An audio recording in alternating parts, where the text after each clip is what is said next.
take a stand for righteousness.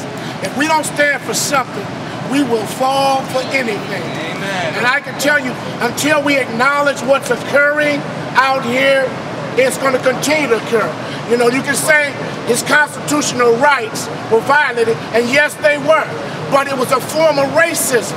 And until you acknowledge that racism is alive and well in 2012, they'll continue to say they don't even know what's going on with it. You know, anytime you have Terrence Howard, Cuba Gooding Jr. go to make a movie, Red Tails, and it's encouraging and it's uplifting and it's building up the community, and they say, we don't want to support this movie because it has an all-black cast, they even have to deal with it on a higher level. It doesn't matter how much money you have, you know, what has to happen is we have to take a stand. If we don't take a stand, I'm telling you, they're going to continue to do this. If we don't stand up, and if we don't speak as we are led to speak and stand up for what's right, it's going to continue to happen. It's unfortunate that not only this occurs, but we had a situation that not long ago here with the NAACP, we had to go out to Cal Expo because they were running people down with horses. The police were running people down with horses like they were cattle because they were black folks together and they wanted to move them out. But instead of moving them like humans, they want to use horses to run people out. Amen. We're not animals. No. We're human beings. And I'm tired of people just treating us like we're animals, shooting us like we're dogs. I mean, there's people getting shot in Oakland, just riding a transit bus, just riding the light rail, just riding, you know, metro. You're riding different things, and you're out here trying to have a life, and you got people that have a little authority that overkill because they don't know how to handle their position of authority. And we got to take a stand for this. They're getting off.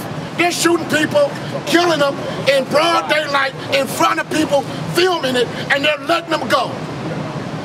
And they're letting them go. And the justice system is foul. It's foul. And we need to do something about the justice system and those that are in authority. Because if we don't take a stand, it's going to continue to happen. It's going to continue to happen. We might need a nationwide boycott. Thank you very much, brother. You know, we might not have very many people here today, but this is how you build a movement. You build a movement one person at a time. Right. This is how we build it. We have a brother named, you ready to come on up? Tommy Brown's going to tell a story about his brother. Your brother? Yeah, it's a close friend. Close friend. Put 10 bullets in it. We shot 18 times. All right, on February 6th, we had a killing over on Stockton and Lawrence. This is the man right here, Lamont Harmon. We're here representing him now because he's no longer alive, he's no longer with us. We don't feel that it was fair and just how he was killed. We understand if the authorities wanted to question him, they could have done so, but the suspect of a stolen vehicle had already been apprehended, so he was no longer a suspect at that point or at any point of that day, and it was 2 o'clock in the morning. 47-year-old male crossing the street of the Kmart, buying some things at AM PM. He should have been allowed to do that.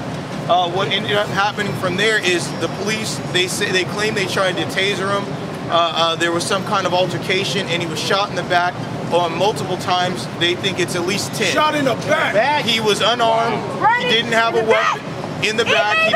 He did not have a weapon on him.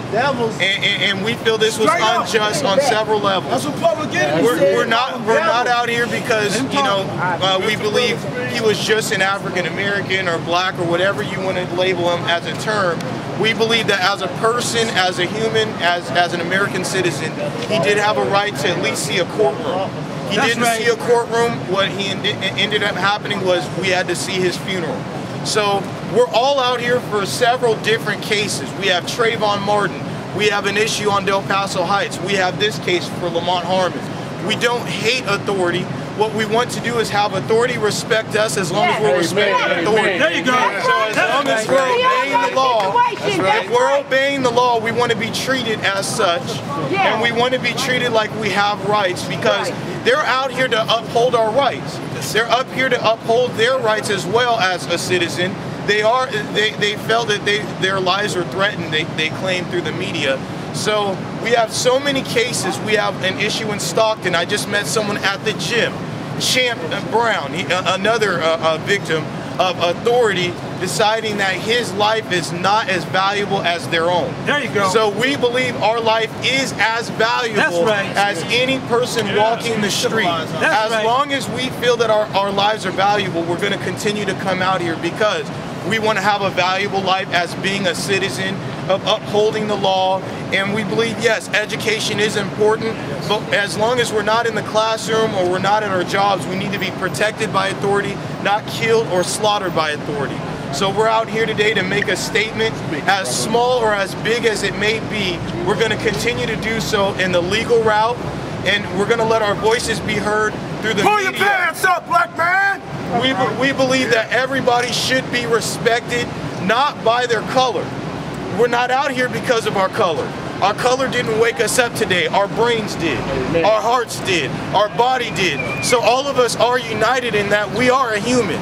We are citizens, and as long as my rights are taken away, your rights are taken away.